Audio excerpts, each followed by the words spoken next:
상담 받아볼까?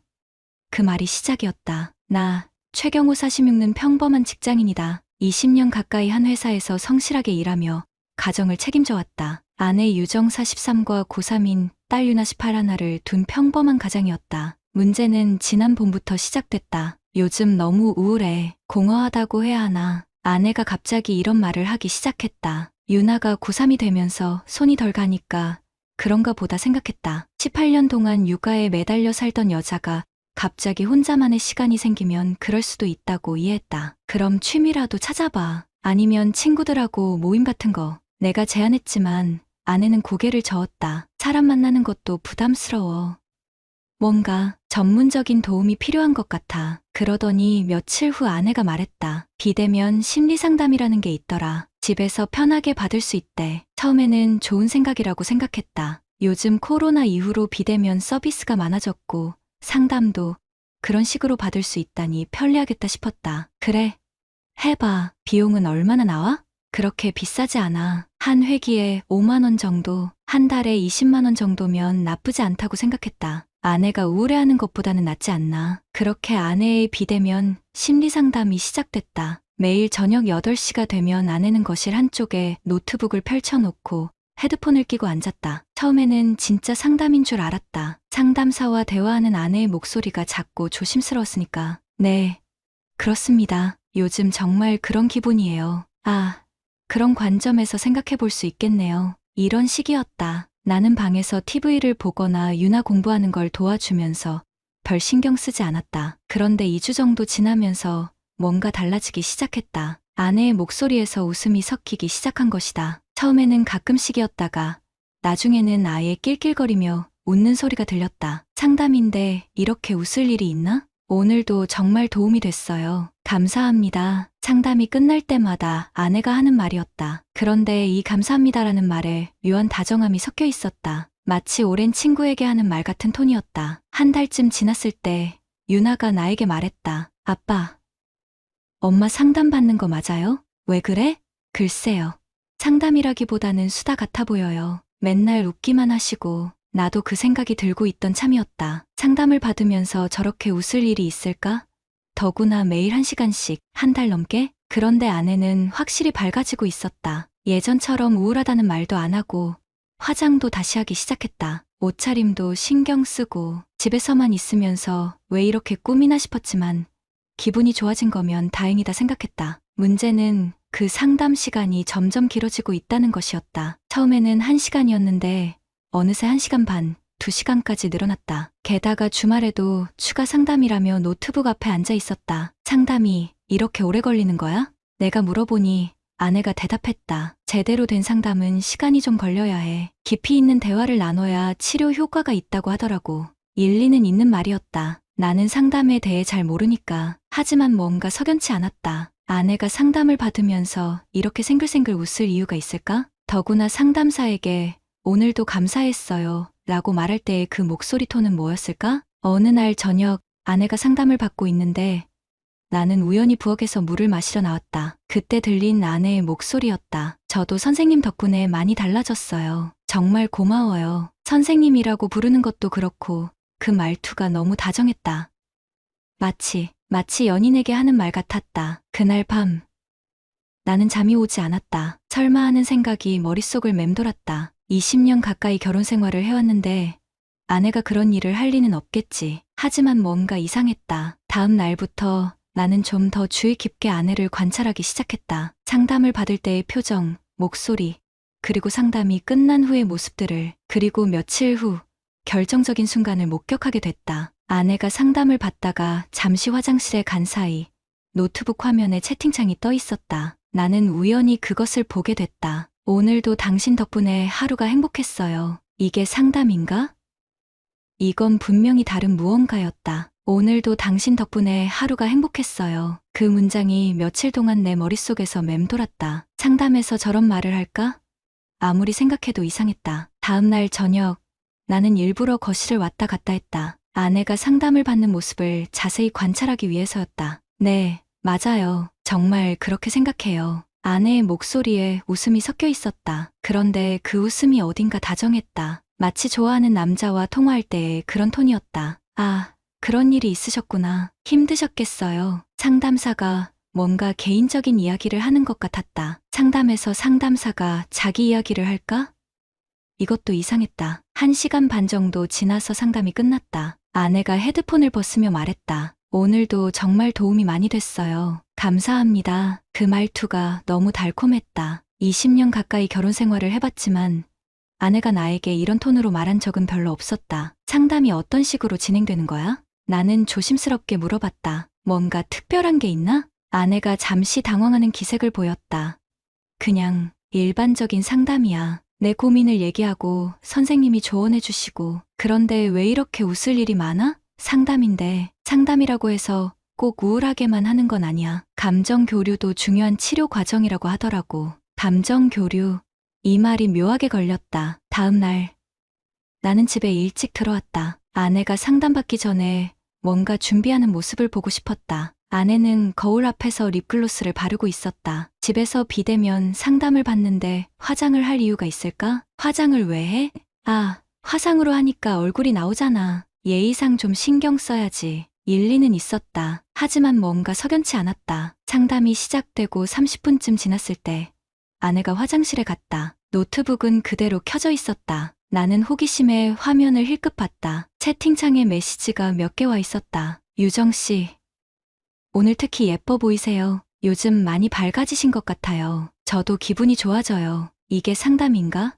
상담사가 상담자에게 이런 말을 할까? 아내가 화장실에서 나오자 나는 자리를 피했다. 그리고 그날 밤 잠이 오지 않아 인터넷을 뒤져봤다. 비대면 심리상담이라는 키워드로 검색해봤다. 검색 결과는 충격적이었다. 정식 심리상담은 대부분 자격증을 가진 전문가가 하고 엄격한 윤리 기준이 있다는 것이었다. 그런데 요즘에는 상담이라는 이름으로 운영되는 사이트들이 많은데 실제로는 단순한 대화 서비스인 경우가 많다고 했다. 며칠 후 나는 아내의 이메일을 확인해봤다. 비밀번호는 유나 생일이었다. 20년 동안 바뀌지 않은 비밀번호였다. 메일함을 열어보니 마음케어 플랫폼이라는 곳에서 온 메일들이 수십 개 있었다. 제목들을 보니 더욱 의심스러웠다. 유정님만을 위한 특별 상담방이 개설되었습니다. 개인 맞춤 케어 서비스 안내, 프리미엄 회원 전용 혜택. 하나하나 열어보니 가격 체계가 이상했다. 일반 상담은 시간당 3만 원인데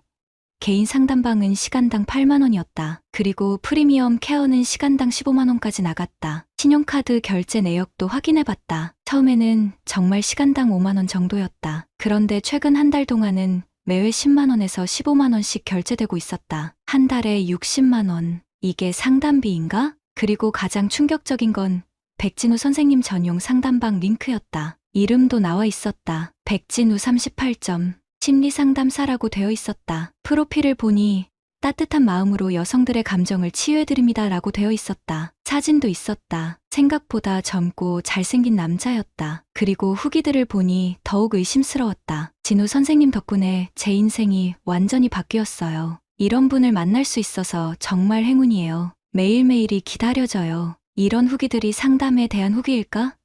마치 연애 상대에 대한 후기 같았다. 나는 그날 밤 거의 잠을 이루지 못했다. 20년 가까이 함께 산 아내가 정말 다른 남자와 뭔가를 하고 있는 것일까? 다음 날 유나가 학교에서 돌아와서 말했다. 아빠, 엄마 요즘 이상해요. 왜? 상담 받을 때마다 문 꼭꼭 닫고 하시고 전화 와도 안 받으세요. 그리고 상담 끝나고 나면 되게 들떠 있어요. 유나도 눈치채고 있었다. 고3이라고 해도 18살이면 이런 건 금방 알아챈다. 아빠, 혹시 엄마가... 유나가 말을 흐렸다. 하지만 나는 알 수 있었다. 딸도 같은 의심을 하고 있다는 것을. 그날 저녁 나는 결심했다. 더 이상 추측만 하고 있을 수는 없었다. 확실한 증거를 찾아야 했다. 다음날 점심시간에 나는 친구 성민에게 전화를 걸었다. 성민이는 IT 보안업체에서 일하는 전문가다. 이런 일에는 그만한 사람이 없다고 생각했다. 성민아, 잠깐 만날 수 있어? 무슨 일이야? 목소리가 이상하네. 말로는 설명하기 어려워. 좀 급한 일이야. 성민이는 퇴근 후 바로 우리 집 근처 카페로 왔다. 나는 지난 몇 주간 있었던 일들을 차근차근 설명했다. 혹시 노트북에서 삭제된 대화 내용이나 파일들을 복구할 수 있어? 성민이는 잠시 생각하더니 고개를 끄덕였다. 가능해. 요즘은 클라우드 동기화 때문에 완전히 삭제되는 경우가 거의 없거든. 특히 카카오톡이나 메신저는 백업이 자동으로 저장돼. 그럼 도와줄 수 있어? 당연하지. 형수가 정말 그런 일을 하고 있다면 확실히 밝혀내야지. 이틀 후 주말. 아내와 딸이 쇼핑 나간 사이 성민이가 집에 왔다. 그는 노트북에 USB를 연결하고 뭔가 프로그램을 실행시켰다. 일단 인터넷 사용 기록부터 봐볼게. 30분 정도 지나자 성민이의 표정이 심각해졌다. 형, 이거 봐. 화면에는 지난 2달간의 인터넷 접속 기록이 떠 있었다. 마음케어 플랫폼 사이트에 매일 접속한 기록이 있었다. 그런데 문제는 접속 시간이었다. 오후 2시, 3시, 심지어 새벽 1시에도 접속 기록이 있었다. 상담은 저녁 8시에 한다고 했는데 이 모든 접속은 뭐였을까? 이건 채팅 기록이야. 실시간으로 메시지를 주고받은 거야. 성민이가 더 자세히 파헤쳐보자 충격적인 내용들이 나타나기 시작했다. 삭제된 채팅 내용이 복구됐다. 내용을 보는 순간 가슴이 무너져 내리는 기분이었다. 진우 씨, 오늘도 당신 생각 많이 했어요. 유정 씨도요? 저도 하루 종일 당신만 생각했어요. 요즘 남편과는 어떠세요? 예전과 똑같죠. 말도 없고 관심도 없고. 당신을 만나고 나서야 진짜 대화가 뭔지 알게 됐어요. 이게 상담 내용인가?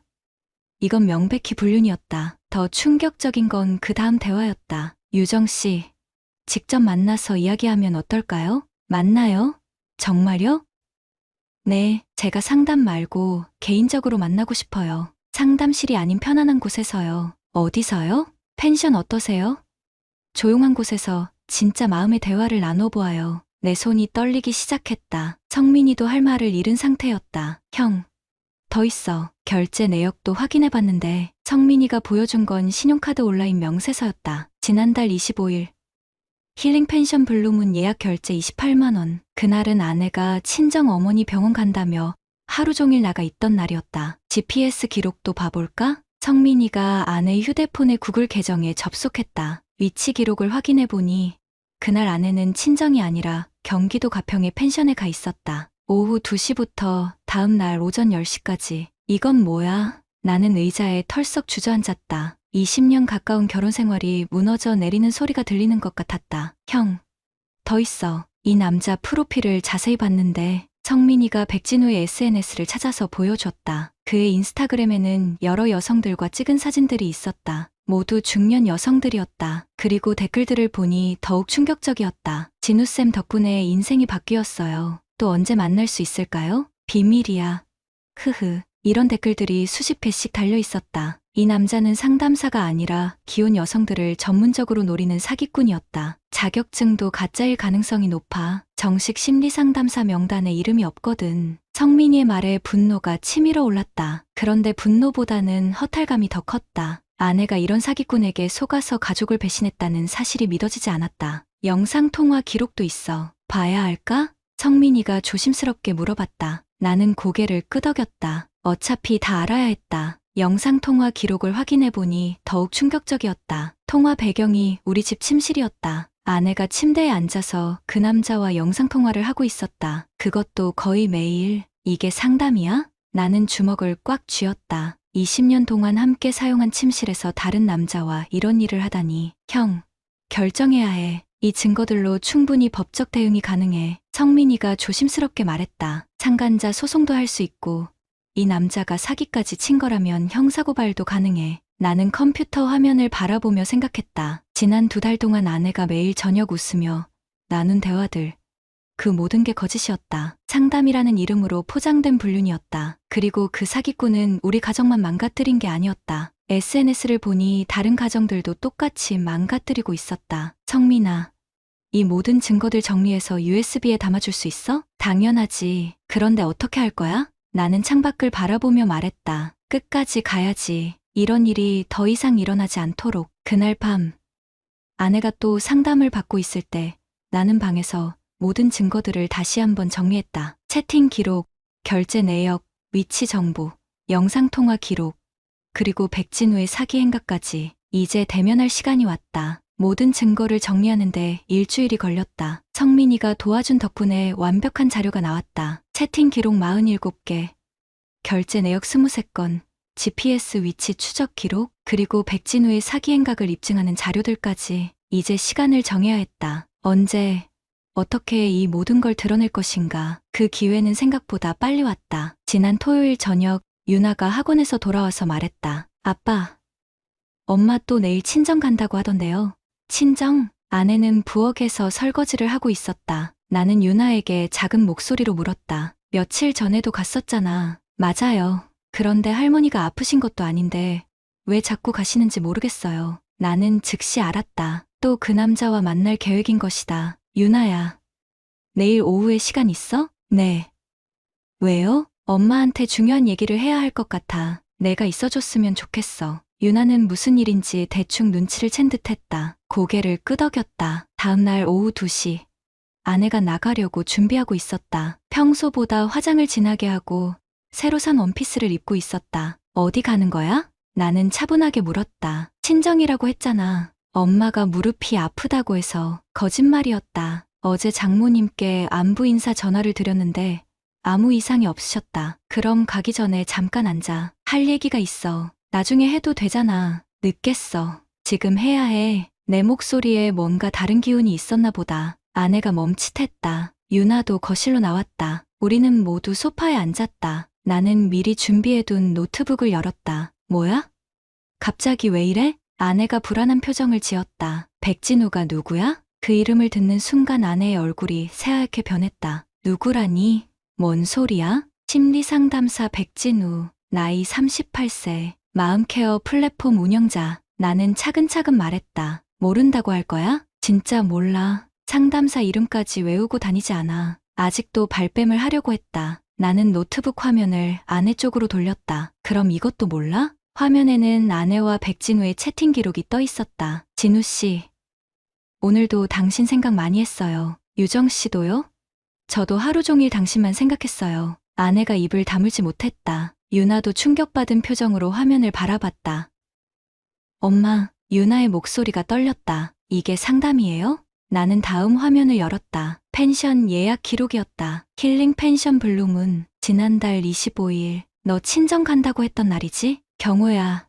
잠깐. GPS 기록도 있어. 너 친정이 아니라 가평에 있었어. 이 남자랑 같이. 아내가 완전히 얼어붙었다. 아빠.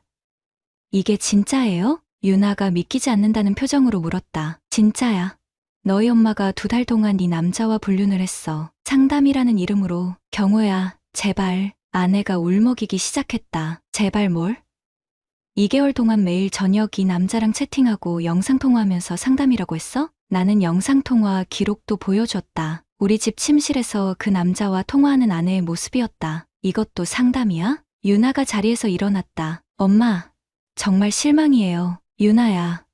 엄마가, 아빠가 얼마나 힘들게 일하시는지 아세요? 제 대학 등록금까지 벌려고 야근까지 하시는데 18살 딸의 말이 아내보다 훨씬 성숙했다. 그런 아빠를 뒤에서 배신하다니. 아내가 눈물을 흘리기 시작했다. 미안해. 정말 미안해. 미안하다고 끝나는 일이야? 나는 차분했다. 화를 내지 않았다. 그냥 사실을 확인하고 있을 뿐이었다. 이 남자가 다른 여자들한테도 똑같은 짓을 했다는 거 알아? 나는 백진우의 SNS 사진들을 보여줬다. 여러 중년 여성들과 찍은 사진들. 그리고 의미심장한 댓글들. 너만 속인 게 아니야. 이 남자는 기혼 여성들을 전문적으로 노리는 사기꾼이야. 사기꾼? 상담사 자격증도 가짜야. 정식 등록도 안 되어 있고. 아내가 완전히 무너졌다. 그럼 넌 완전히 속은 거야. 그리고 우리 가정을 망가뜨린 거고. 유나가 아내를 바라보며 말했다. 엄마, 진짜 사랑한 거예요? 아니면 그냥 외로워서? 나도 잘 모르겠어. 아내의 대답은 실망스러웠다. 20년 가까운 결혼 생활을 던져버릴 만큼 사랑했던 것도 아니고 그냥 외로움 때문이었다는 것이다. 그럼 이제 어떻게 할 거야? 내가 물었다. 뭘? 이 남자한테 속은 거 알았으니까 이제 어떻게 할 거냐고. 아내가 멍하니 나를 바라봤다. 나는 이미 결정했어. 나는 책상 서랍에서 미리 준비해둔 서류를 꺼냈다. 이혼 소송 준비했어. 그리고 백진우한테는 상간자 소송. 경호야. 20년 동안 성실하게 살았는데 이런 대접을 받을 이유는 없어. 유나가 내 편에 섰다. 아빠가 맞아요. 엄마가 잘못하신 거예요. 유나야. 엄마. 저는 아빠 편이에요. 아빠는 잘못한 게 없어요. 그날 저녁 아내는 친정으로 갔다. 진짜 친정으로. 남은 건 나와 유나뿐이었다. 아빠, 괜찮으세요? 괜찮아. 이제 시작이야. 나는 유나에게 말했다. 때로는 잘못한 사람이 대가를 치러야 해. 그래야 진짜 정의가 이루어지는 거야. 이제 법정에서 마무리할 시간이었다. 아내가 친정으로 간 다음 날, 나는 이혼 전문 변호사 사무실을 찾았다. 성민이가 추천해준 곳이었다. 증거가 이 정도면 100% 승소입니다. 변호사는 내가 가져간 자료들을 보더니 확신에 찬 목소리로 말했다. 채팅 기록, GPS 추적, 결제 내역까지 완벽하네요. 상간자 소송도 문제없습니다. 위자료는 얼마 정도 받을 수 있을까요? 이 정도 증거라면 3천만 원에서 4천만 원은 가능할 것 같습니다. 특히 상대방이 사기까지 친정황이 있으니까 더 높게 나올 수도 있어요. 형사고발도 가능하다는 얘기였다. 백진우가 가짜 자격증으로 상담사 행세를 한 것, 여러 여성들을 대상으로 금전을 편취한 것 등이 모두 범죄에 해당한다는 것이었다. 다만 한 가지 조심하실 것이 있습니다. 뭔가요? 상대방이 합의를 제한할 가능성이 높아요. 소송이 길어지면 사회적으로 더 큰 타격을 받으니까요. 나는 고개를 저었다. 합의는 생각 없습니다. 끝까지 가려고 합니다. 변호사가 내 표정을 보더니 이해한다는 듯 고개를 끄덕였다. 소장을 접수한 지 일주일 후 예상대로 백진우 측에서 연락이 왔다. 합의를 제한하는 내용이었다. 위자료 2천만 원 선에서 합의하면 어떨까요? 소송 비용도 아낄 수 있고. 변호사가 전달한 제안이었지만 나는 단호히 거절했다. 끝까지 갑니다. 이런 사기꾼이 다른 가정도 망가뜨리지 못하게 해야 해요. 그 후 한 달 동안 백진우 측에서 여러 번 합의를 제안했다. 금액도 점점 올라갔다. 2천만 원에서 시작해서 3천만 원, 4천만 원까지. 하지만 나는 모두 거절했다. 돈이 목적이 아니었다. 공식적으로 잘못을 인정받고 다른 피해자들이 생기지 않도록 하는 것이 목적이었다. 첫 번째 변론기일에서 충격적인 사실이 드러났다. 백진우의 피해자가 우리 가족만이 아니었다는 것이다. 현재까지 확인된 피해자만 12명입니다. 검사가 법정에서 밝힌 내용이었다. 백진우는 지난 2년 동안 똑같은 수법으로 12가정을 망가뜨렸다. 그중 3가정은 이혼까지 했고 나머지도 모두 심각한 갈등을 겪고 있었다. 피고 백진우는 정식 심리상담사 자격증 없이 상담사로 행세하며 기혼 여성들을 대상으로 체계적인 사기 행각을 벌였습니다. 형사재판과 민사재판이 동시에 진행됐다. 형사재판에서는 사기죄와 무자격 의료행위로 기소됐고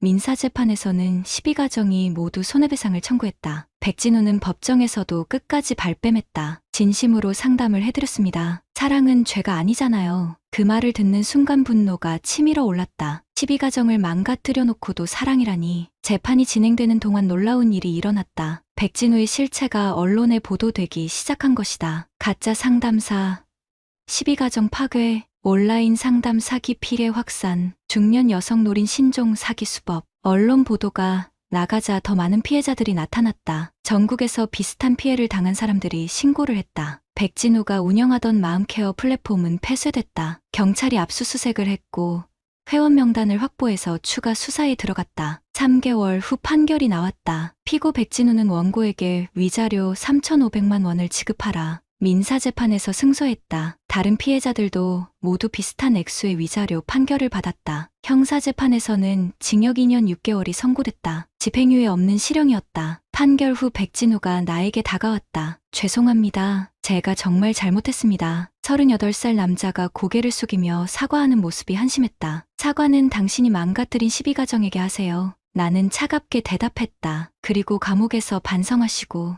아내와의 이혼도 6개월 만에 확정됐다. 재산 분할은 7대3으로 내가 우세하게 받았다. 아내의 잘못이 명확했기 때문이다. 아내는 재판 과정에서 계속 용서를 빌었지만 나는 마음을 바꾸지 않았다. 20년을 되돌릴 수는 없어. 마지막 재판이 끝난 후 아내가 말했다. 경호야, 정말 미안해. 미안하다고 해서 해결되는 일이 아니야. 나는 차분하게 대답했다. 이제 각자 길을 가자. 그 후 1년이 지났다. 유나는 대학에 합격했다. 아빠만의 뒷바라지로 좋은 대학에 들어간 것이다. 아빠, 정말 자랑스러워요. 뭐가? 그때 끝까지 가신 거요. 만약 그냥 넘어갔다면 그 나쁜 남자가 다른 가정도 망가뜨렸을 텐데. 유나의 말에 보람을 느꼈다. 실제로 내 고발로 시작된 수사에서 백진우의 추가 범죄들이 밝혀졌다. 전국적으로 30여 가정이 피해를 당했고 모두 배상을 받을 수 있게 됐다. 아빠는 영웅이에요. 유나가 웃으며 말했다. 요즘 나는 새로운 취미를 시작했다. 등산이었다. 혼자서 조용히 산을 오르는 시간이 좋다. 46살에 시작한 새로운 도전이지만 의미가 있다. 가끔 온라인 커뮤니티에 내 경험담을 올린다. 비슷한 피해를 당한 사람들에게 도움을 주기 위해서다. 절대 혼자 끙끙대지 마세요. 잘못한 사람이 반드시 대가를 치르게 해야 합니다. 증거만 확실하면 두려워할 것 없습니다. 법은 정의로운 사람 편입니다. 이런 조언을 할 때마다 뿌듯함을 느낀다. 어제 유나가 대학 입학식을 마치고 집에 와서 말했다. 아빠, 친구들이 그러는데 요즘 온라인에서 이상한 상담 사이트들이 또 생겨나고 있대요. 그래? 네, 아빠 경험담을 블로그에 올려서 사람들이 조심하게 해주세요. 좋은 생각이었다. 내 이야기가 다른 사람들에게 경고가 될 수 있다면 의미가 있을 것이다. 지난 1년 동안 힘들었지만 후회는 없다. 오히려 더 당당해졌다. 잘못한 사람이 대가를 치르게 하는 것.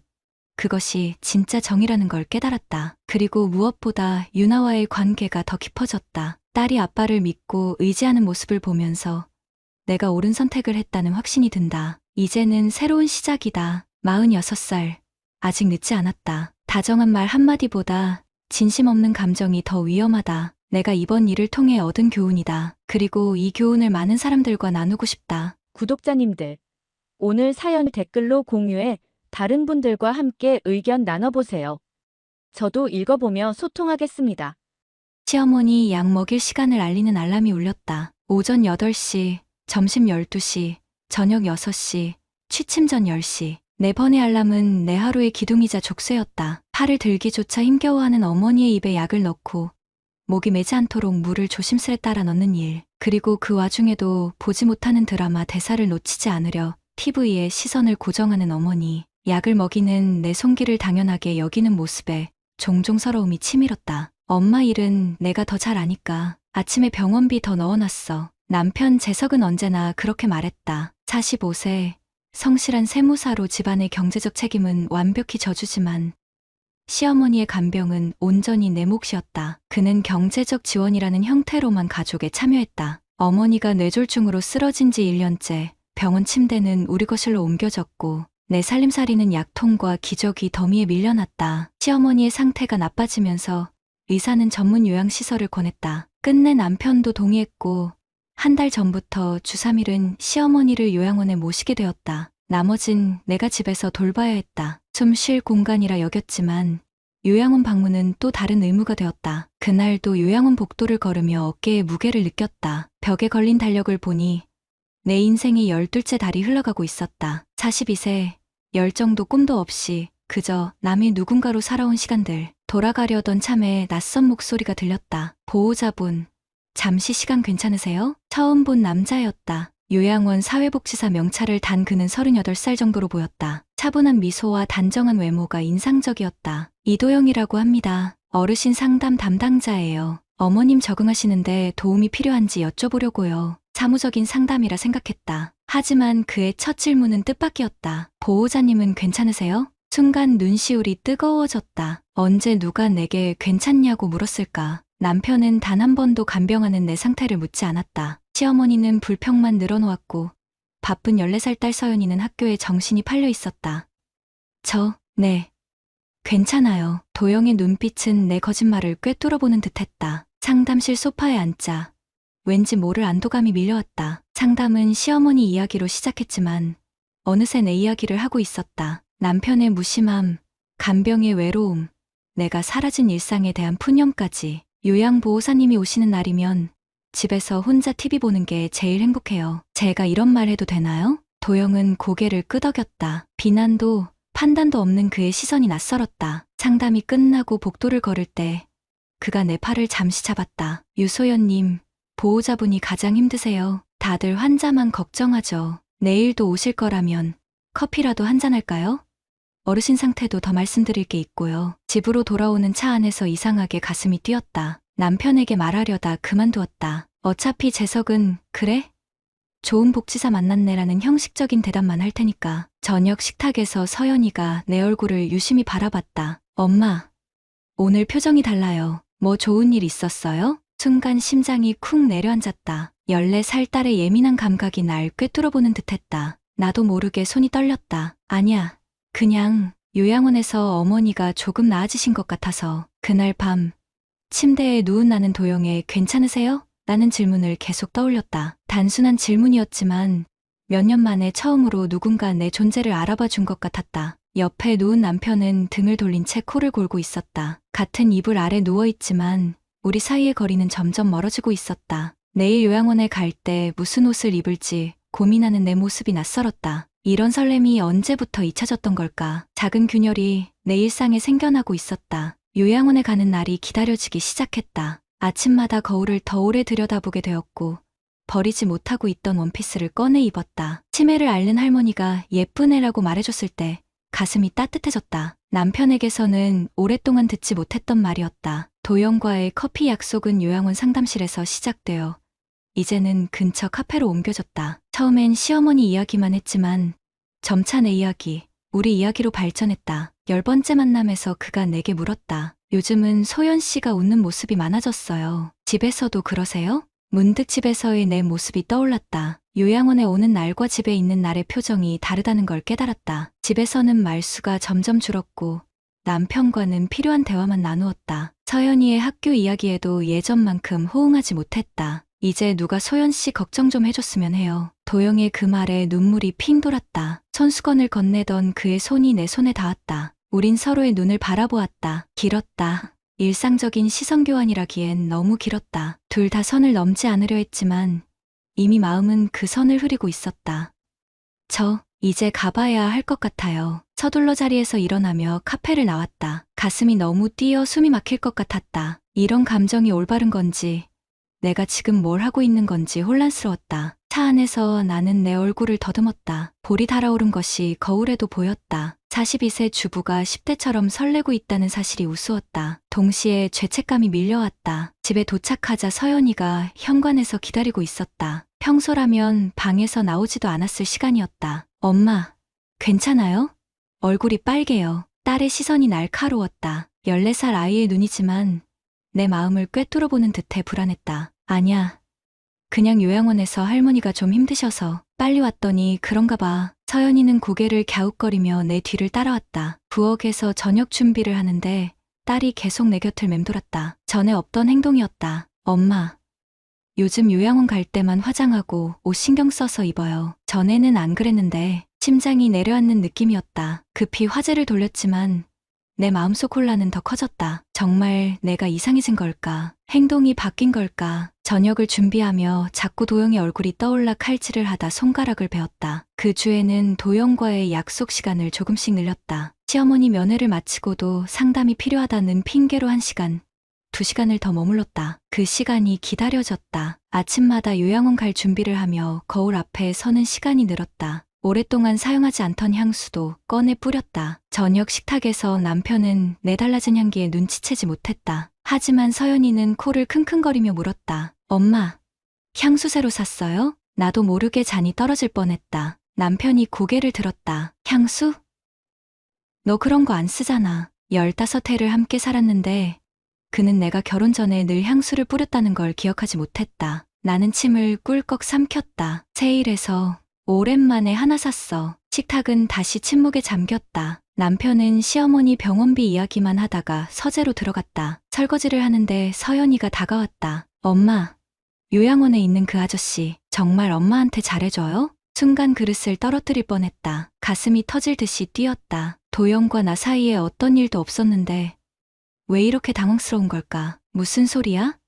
그냥 상담해주는 선생님이야. 서연이는 말없이 내 얼굴을 바라보다가 천천히 고개를 끄덕였다. 그 눈빛에 죄책감이 밀려왔다. 딸 앞에서도 거짓말을 하고 있는 내가 낯설었다. 그날 밤 폭우가 쏟아졌다. 내 마음속에도 혼란의 빗줄기가 내리쳤다. 도영에게 느끼는 감정이 단순한 호감인지 마음으로 시작된 외도인지 구분할 수 없었다. 아무 일도 일어나지 않았는데 왜 이렇게 죄책감이 들까? 남편이 코를 골며 깊이 잠든 옆에서 나는 천장만 바라보며 밤을 지새웠다. 다음 요양원 방문 날짜를 달력에 동그라미 치면서 나는 나도 모르게 입술을 깨물었다. 이대로 괜찮은 걸까? 마음이 흔들리는 건 이미 선을 넘은 게 아닐까? 주말 아침 평소보다 일찍 일어난 남편이 침대 옆 테이블에 놓인 내 휴대폰을 만지고 있었다. 화들짝 놀라 벌떡 일어났다. 남편은 내 반응에 한쪽 눈썹을 올렸다. 알람이 계속 울려서 배터리 얼마 안 남았길래 충전기 꽂아줬어. 심장이 빠르게 뛰었다. 왜 이렇게 불안한 걸까? 메시지 앱에는 도영과 나눈 대화가 남아있었다. 대부분 시어머니 상태에 관한 것이었지만 가끔 오늘도 힘내세요. 소연 씨와 같은 문장이 있었다. 딱히 문제될 내용은 아니었는데 왜 이렇게 당황스러웠을까? 요양원에 같이 가봐야겠어. 어머니가 많이 좋아지셨다며? 갑작스러운 남편의 제안에 나도 모르게 컵을 떨어뜨렸다. 도영을 만나는 공간에 남편이 함께한다는 생각에 당황스러움과 죄책감이 뒤섞였다. 갑자기 어머니가 보고 싶으신 거야? 요양원 얘기만 나오면 피곤하다던 남편이었다. 그의 눈빛이 나를 관통하듯 날카로웠다. 마치 내 마음속을 들여다보는 것 같았다. 요즘 내가 요양원 얘기를 많이 하잖아. 궁금해졌어. 얼굴에 열이 올랐다. 요양원 얘기가 아니라 도영 얘기를 많이 했던 건 아닐까 불안했다. 남편이 모르는 척 눈치를 챘다면? 아니다. 아무 증거도 없었다. 도영과 단 한 번도 부적절한 행동을 한 적이 없었으니까. 내가 너무 예민해진 걸까? 서연이가 현관에서 신발을 신는 소리가 들렸다. 학원에 가는 시간이었다. 서연아, 잠깐만. 남편이 세수도 하지 않은 얼굴로 현관으로 나갔다. 둘이 뭔가 소곤거리는 소리가 들렸다. 왠지 모를 불안감에 귀를 기울였지만 말소리는 작아서 들리지 않았다. 점심을 준비하는데 남편이 내 노트북을 열고 앉아 있었다. 내가 다가가자 화면을 빠르게 닫았다. 왜? 뭐 찾아? 아니, 요양원 위치만 확인하려고. 메모장 봐도 되나? 떨리는 손으로 노트북을 건넸다. 메모 앱에 요양원 주소와 요양보호사 전화번호만 적혀있길 바랐다. 그런데 남편의 표정이 굳어졌다. 심장이 쿵 내려앉았다. 이게 뭐야? 그 사람과 이야기하면 내가 살아있단 생각이 들어? 얼음장처럼 차가운 목소리였다. 언제 그런 말을 메모했을까? 기억도 나지 않았다. 아마 밤늦게 잠 못 들고 감정을 정리하다 무심코 적었나 보다. 말문이 막혔다. 그냥 드라마 대사가 좋아서. 너무 뻔한 거짓말이었다. 남편은 코웃음을 쳤다. 내가 드라마를 언제 봤다고? 숨이 막혔다. 드라마를 본 적이 없다는 걸 남편이 기억하다니. 내가 뭘 좋아하는지, 무슨 습관이 있는지 그가 다 알고 있는데 나만 잊고 있었다. 남편은 일어서며 깊은 한숨을 내쉬었다. 서연이가 다 말해줬어. 심장이 멎는 듯했다. 서연이? 내 딸이? 정확히 뭘 말했다는 거지? 요양원에서 어떤 삼촌이랑 얘기할 때면 엄마 목소리가 달라진대. 웃음소리도 평소와 다르고 집에선 전혀 보이지 않는 표정을 짓는다고. 다리에서 힘이 빠졌다. 의자에 털썩 주저앉았다. 14살 딸아이가 그런 미세한 변화를 어떻게 알아챘을까? 나조차 인식하지 못했던 내 변화를. 눈물이 났다. 부끄러움, 죄책감, 당혹감이 뒤섞였다. 아무 일도 없었어. 정말이야. 그냥. 남편은 손을 들어 내 말을 막았다. 그의 눈에는 분노보다 깊은 상처가 보였다. 요양원에서 봤을 때 그냥 기분 좋아 보였어. 누가 너한테 그렇게 말해주는지 궁금했을 뿐이야. 그제서야 깨달았다. 남편이 요양원에 간 적이 있었다는 뜻이었다. 언제? 어떻게? 도영과 내가 카페에 있을 때 혹시 봤던 걸까? 머릿속이 하얘졌다. 주방 벽시계가 똑딱거리는 소리만 크게 들렸다. 긴 침묵 끝에 남편이 입을 열었다. 이번 주 수요일, 어머니 면회 가는 날 내가 같이 갈게. 운전해 줄게. 거절할 수 없었다. 입술을 깨물었다. 도영에게 어떻게 설명해야 할까? 남편과 마주치면 어떡하지? 그런데 그 전에 내가 해야 할 설명이 남았다. 재석아, 난 정말 그 사람과 아무 일도. 남편은 고개를 끄덕였다.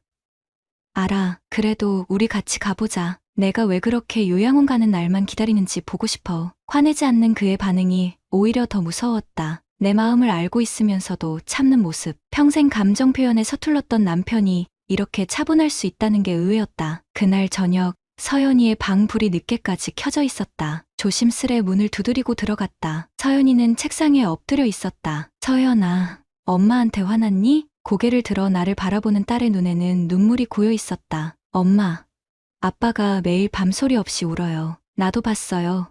요양원에서 엄마랑 그 선생님이 웃는 거. 가족이 무너지는 것 같아서 무서웠어요. 가슴이 메였다. 내 작은 딸이 온 가족의 무게를 혼자 짊어지고 있었던 건가. 서연이를 꼭 안아주었다. 내 눈물이 딸의 어깨를 적셨다. 미안해. 정말 미안해. 엄마가 혼란스러웠던 거야. 하지만 내 아빠를 사랑해. 이건 그냥 실수였어. 서연이의 어깨가 흔들렸다. 그 순간 복도에서 숨소리가 들렸다. 고개를 돌리니 남편이 문간에 서 있었다. 언제부터 듣고 있었을까? 눈이 마주쳤을 때 그의 눈빛에는 깊은 아픔과 함께 희미한 희망이 보였다. 수요일, 운명의 날이 다가오고 있었다. 수요일 아침, 화장대 앞에 앉았다가 화장품을 모두 치웠다. 평소보다 더 신경 써서 꾸미려던 마음조차 부끄러워졌다. 차 안에서 남편은 평소와 다름없었다. 회사 이야기, 세금 이야기를 하며 운전대를 잡은 그의 목소리가 담담했다. 내 가슴은 마구 뛰고 있는데 도영에게 문자라도 보내볼까 생각했지만 그러면 더 이상한 상황이 될 것 같았다. 차창 밖으로 스쳐 지나가는 풍경처럼 마음도 흔들렸다. 정말 내가 원한 건 뭐였을까? 단지 누군가 내 존재를 알아봐주는 것? 아니면 남편에게 없는 것을 찾으려 했던 걸까? 요양원 주차장에 도착했을 때 숨이 막혔다. 이제 곧 세 사람이 같은 공간에 있게 된다. 평소처럼 행동해야 하는데 연기 같은 건 해본 적 없는데 차에서 내리기 전 남편이 내 손을 잡았다. 따뜻했다. 오랜만에 느껴본 그의 체온이었다. 괜찮아. 그냥 어머니만 만나고 가자. 1층 로비에 들어서자마자 도영과 마주쳤다. 그가 환자 차트를 들고 나오던 참이었다. 심장이 멎는 듯했다. 도영의 표정이 순간 굳었다가 전문가다운 미소로 바뀌었다. 안녕하세요, 보호자님. 오늘은 남편분도 함께 오셨네요. 45세, 남편과 38세의 젊은 사회복지사. 나란히 서 있는 두 남자를 보는 것이 어색했다. 남편은 조용히 고개를 숙여 인사했다. 예상했던 날카로운 눈빛이나 긴장된 분위기는 없었다. 어머님 방 안내해 드릴게요. 도영이 앞장섰다. 엘리베이터에서 우리 셋은 침묵했다. 숨막히는 공기였다. 도영은 평소보다 더 공손하고 사무적이었다. 남편은 담담한 표정이었지만 턱 근육이 미세하게 경직되어 있었다. 그는 이미 다 알고 있었다. 아직 일어나지 않은 일까지도. 시어머니 병실에 도착했을 때 도영이 조용히 양해를 구하고 자리를 떴다. 안도와 실망이 동시에 밀려왔다. 재석은 어머니의 손을 잡고 오랫동안 이야기했다. 그동안 나는 머릿속이 하얘진 채로 의자에 앉아 있었다. 남편의 어머니를 위하는 마음, 그동안 내게 맡겼던 간병의 무게, 그리고 평소 감정을 잘 표현하지 않았던 그의 성격까지 모든 것을 다시 보는 기분이었다. 면회를 마치고 나올 때 도영이 복도 끝에서 우리를 바라보고 있었다. 남편이 화장실에 간 사이 도영이 내게 다가왔다. 괜찮으세요? 전화하려고 했는데 혹시 남편분이. 급히 고개를 저었다. 남편이 내 메모를 봤다는 이야기를 하고 싶지 않았다. 여전히 도영의 목소리는 따뜻했고 눈빛은 다정했다. 하지만 이제 그 따뜻함이 단순한 위로가 아니었다는 걸 알았다. 그리고 내가 그것을 원했다는 것도. 괜찮아요. 그냥 이제 남편과 함께 올 것 같아요. 도영의 표정이 미묘하게 변했다. 실망? 안도? 무엇이었을까? 그때 남편이 돌아왔고 세 사람은 로비에서 다시 만났다. 재석이 도영에게 명함을 건넸다. 그동안 아내와 어머니를 잘 챙겨주셔서 감사합니다. 사무적인 인사였다. 하지만 그 말 뒤에 숨은 의미를 우리 셋 모두 알고 있었다. 이제 내가 챙기겠다는 뜻이었다. 집으로 돌아오는 차 안에서 우리는 침묵했다. 도영에 대해, 내 감정에 대해, 앞으로 우리에 대해 어떤 이야기도 나누지 않았다. 창밖으로 흐르는 풍경만이 시간의 흐름을 알려주었다. 집에 도착해서도 남편은 평소와 다름없이 행동했다. 서재에 들어가 일하고 저녁을 먹고 TV를 보다가 잠자리에 들었다. 그 평온함이 오히려 더 불안했다. 폭풍 전의 고요 같았다.